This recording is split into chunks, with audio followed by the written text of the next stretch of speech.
कहा जाता है कि अगर विरोधियों के पास ताकत होती कि वो भारत से कोई एक मुस्लिम प्रोडक्ट खत्म कर दें तो उनका पहला निशाना रूह अफ़ज़ा होता। रूह अफ़ज़ा वो नाम है जिसने न सिर्फ विरोधियों की सत्ता और उनके वर्चस्व को चुनौती दी है, बल्कि उसने भारत के लिए जो किया वो आज तक कोई नहीं कर पाया। रूह अफ़ज़ा के खिलाफ जितनी साजिशें हुई उतनी साजिशें किसी के खिलाफ नहीं की गईं। ये वो शरबत है जिसे बर्बाद करने के लिए धर्म के ठेकेदारों ने अपनी पूरी ताकत लगा दी। ये वो मशरूब है जिसे मिटाने के लिए पूरा तंत्र एक हो गया। आखिर रूह अफ़ज़ा में ऐसा क्या है कि विरोधी ताकतें उसे खत्म करने के लिए अपना सब कुछ गंवाने को तैयार हैं? तो कहानी की शुरुआत होती है साल 1906 से, जब देश पर अंग्रेजों की हुकूमत थी और लॉर्ड कर्जन बंगाल के बंटवारे की रणनीति बना रहा था। ये वो दौर था जब देश की राजधानी दिल्ली में भीषण गर्मी पड़ रही थी। हालात ऐसे बन गए थे कि पूरा दिल्ली डिहाइड्रेशन, उल्टी और डायरिया जैसी बीमारियों से पीड़ित था। हर दिन सैकड़ों लोगों की मौतें हो रही थीं और ऐसा लग रहा था मानो दिल्ली जल्द ही वीरान हो जाएगी। ऐसे दौर में जब मौत दिल्ली की सड़कों पर रक्स कर रही थी, तब एक शख्स अपने कमरे में बैठा जड़ी बूटियों के इख्तिलात से कुछ दवाएं बना रहा था। उसने गुलाब, केवड़ा, खसखस, धनिया, संतरा, तरबूज, अनानास, सेब और दूसरी चीजों का इस्तेमाल करके एक ऐसी दवा बनाई जिसने दिल्ली के मुर्दा दिलों में जान फूंक दी। पूरा दिल्ली हकीम साहब की उस दवा के लिए भागने लगा। जो भी लू और गर्मी का मारा उनके पास पहुंचता, हकीम साहब उसे वही दवा थमा देते। थोड़े ही दिनों में दिल्ली में यह खबर फैल गई कि लाल कुआं बाजार में एक हकीम है जिसके पास ऐसी जड़ी बूटी है जिससे हर बीमारी का इलाज किया जा सकता है। हकीम साहब के जरिए बनाई गई ये दवा कोई और नहीं बल्कि रूह अफ़ज़ा थी और उस हकीम का नाम था हकीम हाफिज अब्दुल मजीद।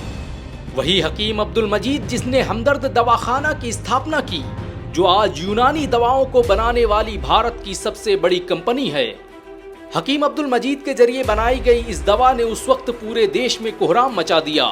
कोई घर और कोई इलाका ऐसा नहीं था जहां पर यह दवा मौजूद न हो। 1908 तक इसे जड़ी बूटी से बनी एक सिरप के तौर पर बेचा जाता रहा, लेकिन 1908 में इसे नाम दिया गया रूह अफ़ज़ा का। रूह अफ़ज़ा यानी रूह को ताजगी देने वाला। ये नाम उर्दू अदब के मशहूर लेखक पंडित दयाशंकर नसीम की लिखी किताब मसनवी गुलजार नसीम से लिया गया था। जो लोग आज धर्म और संप्रदाय के नाम पर उर्दू और रूह अफ़ज़ा का विरोध कर रहे हैं, उन्हें खबर नहीं कि रूह अफ़ज़ा का नामकरण करने वाला शख्स दयाशंकर नसीम एक हिंदू था। रूह अफ़ज़ा की शोहरतें दिन ब दिन आसमान छूती जा रही थी। इसकी बढ़ती मांग को देखते हुए हकीम अब्दुल मजीद ने इसे एक ब्रांड के रूप में स्थापित करने का फैसला किया और 1910 में पहली बार रूह अफ़ज़ा का लेबल तैयार किया गया। इसे मशहूर आर्टिस्ट मिर्जा नूर अहमद ने डिजाइन किया था। रूह अफ़ज़ा को बनाया तो एक दवा के रूप में गया था, लेकिन उसे शोहरतें एक शरबत के रूप में मिली। रूह अफ़ज़ा अपनी तरह का एक पहला प्रयोग था। जिस दौर में भारत में रंगीन छपाई आसान नहीं थी, उस दौर में इसके लेबल को रंगीन कलर में प्रिंट किया गया। रूह अफ़ज़ा का पहला लेबल मुंबई के बोल्टन प्रेस ने छापा था। शुरुआत में रूह अफ़ज़ा को वाइन शेप की कांच की बोतलों में बेचा गया। हकीम अब्दुल मजीद ने बोतल को आकर्षित बनाने के लिए रंगीन लेबलों का इस्तेमाल किया, जो बाद में इसकी पहचान बन गए। बहुत कम लोग जानते हैं कि रूह अफ़ज़ा के लेबल और उसकी पैकेजिंग में आज तक कोई बदलाव नहीं किया गया है। आपको यह जानकर शायद हैरानी हो सकती है कि रूह अफ़ज़ा को बनाने का तरीका और उसका फार्मूला आज तक हकीम अब्दुल मजीद के परिवार के अलावा कोई नहीं जानता। इसे पिछले 100 सालों से गुप्त रखा गया है। रूह अफ़ज़ा को लू और गर्मियों की तपिश के इलाज के तौर पर ईजाद किया गया था।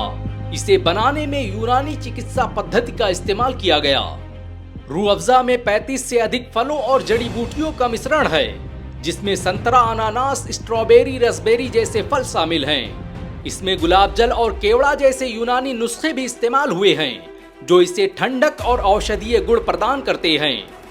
रूह अफ़ज़ा क्या है उसका अंदाजा इसी बात से लगाया जा सकता है कि हमदर्द का सालाना टर्नओवर 2500 करोड़ रुपए के ऊपर है, जिसमें अकेले रूह अफ़ज़ा से 700 करोड़ की कमाई होती है। रमजान के महीने में इसके बगैर कोई दस्तरख्वान नहीं सजता। ये शरबत आज भारत की तहजीब और विरासत का हिस्सा बन चुका है। रूह अफ़ज़ा की कामयाबी के साथ हमदर्द दवाखाने का नाम पूरे भारत में फैल गया। 1947 तक हमदर्द एक ऐसा ब्रांड बन गया था जो रूह अफ़ज़ा के अलावा सैकड़ों तरह की दवाएं बेचता था। हमदर्द द्वारा बनाई गई दवाएं आज भी पूरी दुनिया में इस्तेमाल की जाती हैं। पूरे भारत में हमदर्द के 5 लाख से भी ज्यादा आउटलेट मौजूद हैं और इसके द्वारा बनाई गई 600 से अधिक दवाओं से करोड़ों इंसानों की जिंदगी बचाई जा चुकी है। हमदर्द की वेबसाइट के मुताबिक ये कंपनी हर साल 30 करोड़ से ज्यादा यूनिट्स का उत्पादन करती है, जो इसके वैश्विक प्रभाव को दर्शाता है। रूह अफ़ज़ा से लेकर साफी, रोगने बादाम शीरी, जोसीना जैसी दवाएं आज हर घर में अपनी जगह बना चुकी हैं। 1922 में जब भारत में आजादी की रूपरेखा बनाई जा रही थी, तब हमदर्द ने देश के स्वदेशी आंदोलन में बड़ी भूमिका निभाई। देश के मतवाले रूह अफ़ज़ा का शरबत पीते और क्रांति की आग को भड़काने में लग जाते। हकीम अब्दुल मजीद ने देश और समाज की बड़ी खिदमतें की, लेकिन इसी साल 1922 को उनका इंतकाल हो गया।